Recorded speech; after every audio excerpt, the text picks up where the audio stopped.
Hey guys, it's Danny, and today I am sharing my top 15 clean and delicious tips for anybody who is beginning to eat better or wanting to work more healthy habits into their diet or into their lifestyle. For me, when I first began to stop dieting and really commit to eating better for the long term, I used clean eating as my guideline, which is where clean and delicious came from. So my definition of eating healthy and clean is simply this: eating real, whole, unprocessed foods as close to their natural state as possible most of the time.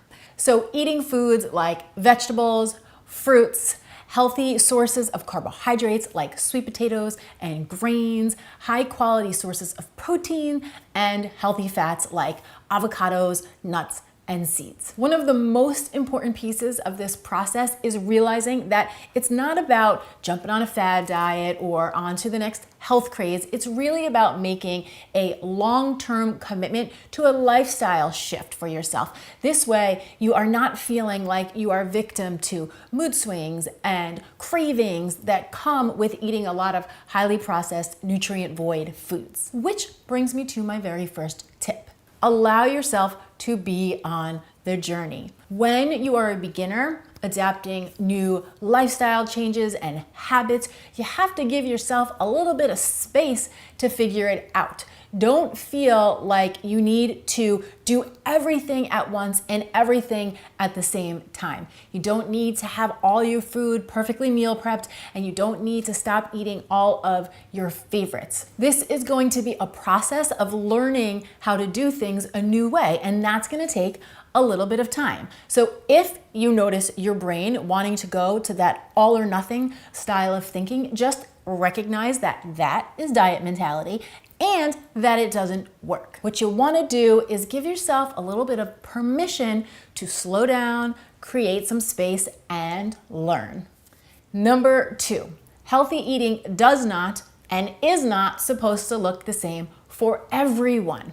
You can be a healthy eater and be a vegan. You can be a vegetarian. You can be a meat eater. You can be a weightlifter. You can be a yogi. You can eat 2 times a day. You can eat 6 times a day. And you will also notice that your lifestyle will affect the type of healthy diet you're eating. So, for example, a young student versus a working mom of 2 with a family versus a young professional, right? All of these people can eat healthy diets, and you will see that their plates look very different based on the style of their day and the style of their life, right? So there's no hard, fast rule here other than that simple tie-in that we are eating real, whole, unprocessed foods as close to their natural state as possible most of the time, and we are enjoying the food that we choose. Number 3, cook as often as you can. Making your own food is one of the easiest ways to eat better because you are in charge of all of your ingredients, so you know exactly what you're working with. And here's the deal. That doesn't mean that you have to cook every single thing you eat. Just try to get into the habit of cooking more than you don't. And technically, my friends, that is only 51% of the time. Number 4, focus on quality over calories. Now, I have noticed for many people, definitely, I've noticed this for myself. When you are focused on counting calories, you tend to get caught up in feelings of restriction and deprivation. And that is because when the brain gets to work trying to stay under or at a certain amount of calories, what it tends to do is pay attention to what it can't have or what it needs to be restricting or what it needs to be eliminating. And those thoughts, that thought process creates the feeling of deprivation. Now, if you switch your focus to quality, the brain starts looking for things that it can add into the diet. And all of a sudden, food becomes a whole new playground, and it's fun and it's creative again. And so not only does it feel good, but it tastes good. Number 5, what grows together goes together. When you buy foods that are in and of the same season, they automatically taste good together because Mother Nature has our back. So in case you've never noticed, things like Brussels sprouts and grapes, butternut squash and cranberries, berries and basil. These foods all grow in the same season and they all taste amazing together, which is really good to know because it takes a lot of guesswork out of your cooking. So a great way to have a little bit of fun with this is maybe when you go to the grocery store, you pick up 1 to 2 new ingredients each week and experiment with it in your kitchen. Try a new method of cooking it, taste test a little, see if you can find some new favorites. This is why I've created my Ingredient 101 series. I don't want you guys to feel overwhelmed or intimidated by trying new ingredients. So if you feel like you need a little extra help, make sure to reference that playlist. I will definitely leave a link down in the description box below if you think that would be helpful to check out. And one last thought and good thing to keep in mind is that when ingredients are eaten in the season they grow in, they both have better flavor and a higher nutritional value. So it really truly is a win-win to eat with the seasons. Number 6, have some back pocket recipes. When you are transitioning into healthy eating, it is so helpful to have a handful of recipes that you know that you like and that you can make in a reasonable amount of time. So I recommend having a few BPRs for breakfast, lunch, and dinner. And then slowly but surely, as you experiment with new things, when you have a keeper, you can add it into your back pocket. This way, when you feel like you don't have any time to think, you can always lean on this list to help you stay aligned with your goals. Number 7, learn to read your labels. Learning how to read your labels is a really easy way to recognize what's going into your body. And a great general rule of thumb to follow is to simply focus on the ingredient list. You want that list to be 5 ingredients or less, and you want to make sure that each ingredient you can read, recognize, and pronounce. Number 8, avoid highly processed foods. Now, just to be clear, a lot of healthy foods are slightly processed. So for example, oatmeal is slightly processed, quinoa is slightly processed, frozen vegetables are slightly processed. I mean, basically, if it's not coming straight from the farm or the field, it's going to begin a series of processing. But these slightly processed foods are not the foods that I am referring to, and they are certainly not the foods that you need to be concerned about. The foods that you want to be avoiding are those very highly processed foods. These are the foods that are going through lots of steps and lots of processing before they ever make it to your plate. Some people like to call them frankenfoods. These are basically foods that are made in the factories. And here's the thing, the real problem with these foods is that they are so concentrated in fats, sugars, and salts that they really wipe out your palate because they're bombarding the taste buds with this concentration of fat, sugar, salt. And so we can't appreciate the natural flavor and subtleties of real whole foods. And I do think that this is why healthy eating gets a bad rap. So if you find that you do eat a lot of highly processed foods, what you want to start to do is baby step your way out of that so you can start to appreciate real whole subtle flavors again. And of course, you want to work on learning how to infuse lots of flavor into your foods with herbs and spices and by watching lots of clean and delicious videos. Number 9, avoid artificial flavors, sweeteners, and non-fat foods.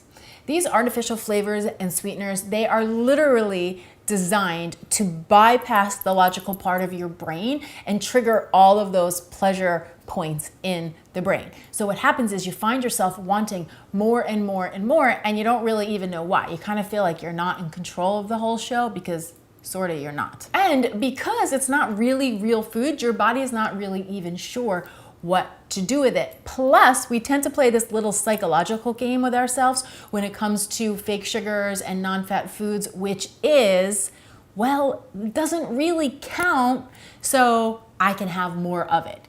And I know that all my dieters out there know exactly what I am talking about. And studies have shown that eating artificial sweeteners actually creates more desire to eat more sugar. So we actually end up cutting our nose off to spite our face. Number 10, practice meal prepping.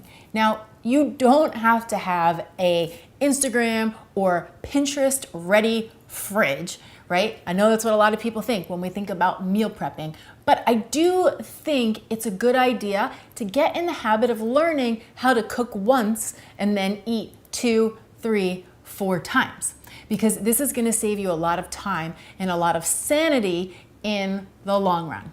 And you can start off really easy. So maybe you just make one big pot of soup and then you use that for some lunches or for some dinners during the week. Or maybe you just set yourself up with some overnight oats and then you have your breakfast all ready to go. I know how helpful meal prep can be, so I do have a meal prep playlist. If that's something that you're working on and you need a little more inspiration, make sure to reference that. I will, of course, leave a link down in the description box below. Number 11, stock your pantry and your freezer. Keeping some healthy staples on hand in your pantry and your freezer can be a huge help when time is not on your side. I know for myself, I love to have things in my pantry like tuna, salmon, canned soups, beans, and olives. And then in my freezer, I always have frozen fruits, frozen vegetables, some type of frozen brown rice or frozen quinoa. I also like to keep veggie burgers in the freezer, and I have these cauliflower crust pizzas that we like to have in the freezer. And so this way, when you're in a pinch, you know you've got something that you can lean on, and you can also use these items to build a meal with some of the fresh ingredients you may have in your fridge. Number 12, follow your hunger. So many people are in the habit of eating according to a clock or according to a diet plan or according to what the experts tell them, that we become very out of touch with our natural built-in biological signs that tell us when we are hungry. Because yes, the body does know when it needs food, and it does feed us signals to let us know. And reconnecting to the system is your best bet for long-term effortless, healthy eating habits, because once you've reconnected to it, you don't have to think about it so much, you just kind of feel it. So a good little tool to try to practice this would be, if you think you're hungry but you're not sure, ask yourself, would I be willing to eat an apple? If the answer is yes, you're probably hungry. And if the answer is no, you may not be hungry yet. So you just wait a little longer and then pose the same question. Again, this is a practice, so it's going to take a little bit of time. It's like doing a little dance with yourself. So don't be in a hurry. Give yourself the time and the space to figure it out. Number 13. So often when we are trying to create some type of change, we do it from a place of, I need to, I have to, or I really should. And what you need to recognize is that number 1, that's not true. And number 2, those thoughts are very stressful. Remember that you are perfect, beautiful, worthy, and valuable just the way you are. No need to change a thing unless, of course, you want to. And if you do want to, then ask yourself why, and make sure that that desire is coming from a place of love. Connecting to your why you want to create the changes that you want, is really important, because it will serve as your anchor as you move through creating new habits and lifestyle changes for yourself. So once you identify that why, what I would do is write it down on a piece of paper, and then make sure that you take a look at it and read it every morning and every evening, so that you're keeping your mind aligned in the direction of what you want and where you are headed. Number 14, it's not just about the plate. When it comes to healthy eating, so many of us get very laser focused on the food that's on top of our plate. But we have to remember that we get nourished by a lot of things in life, right? So how we eat, why we're eating, where we're eating, who we are eating with, all of these components can create a healthy or unhealthy eating environment.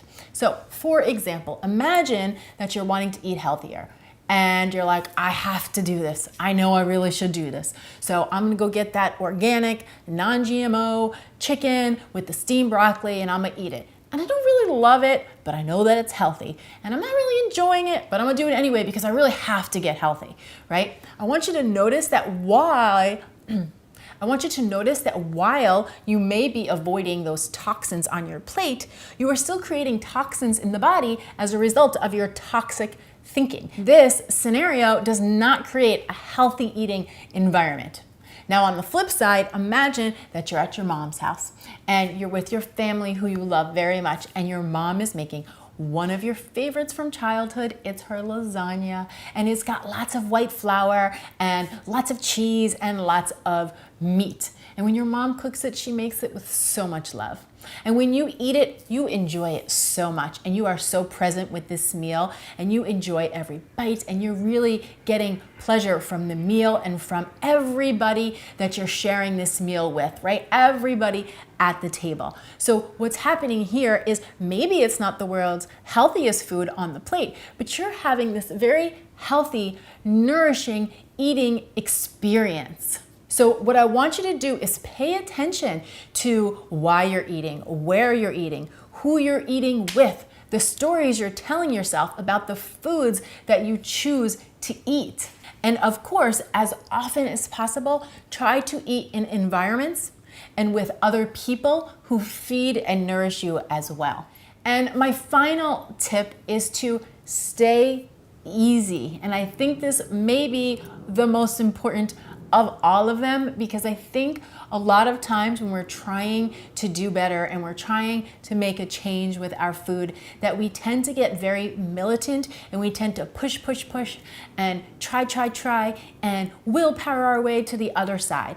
And what I want to remind you of is that there really is no rush, and there is no finish line, and there is no gold medal when you get there. So what you want to do is learn to be patient and easy and kind and soft and curious with yourself on the journey. Because in so many ways, learning to eat better and take great care of your body, it's really just a way of creating a more intimate relationship with yourself. It's like getting to know you and your body just a little bit better, and seeing what works for you and seeing what feels the best for you, right? So we can do all of this without being critical and without being hard on ourselves, and really just give ourselves, again, that permission and that space to learn and adapt to new habits and new lifestyle changes. So that's what I have for you guys. I hope you find some of those tips to be helpful. My intention here at Clean and Delicious is to help make healthy eating easy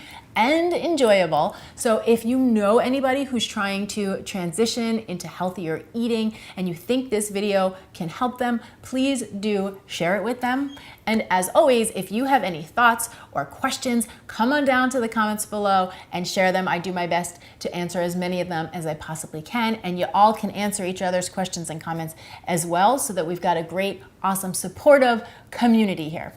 Thank you guys so much for watching. I'm Dani Spies. I will see you back here next time with some more Clean and Deliciousness.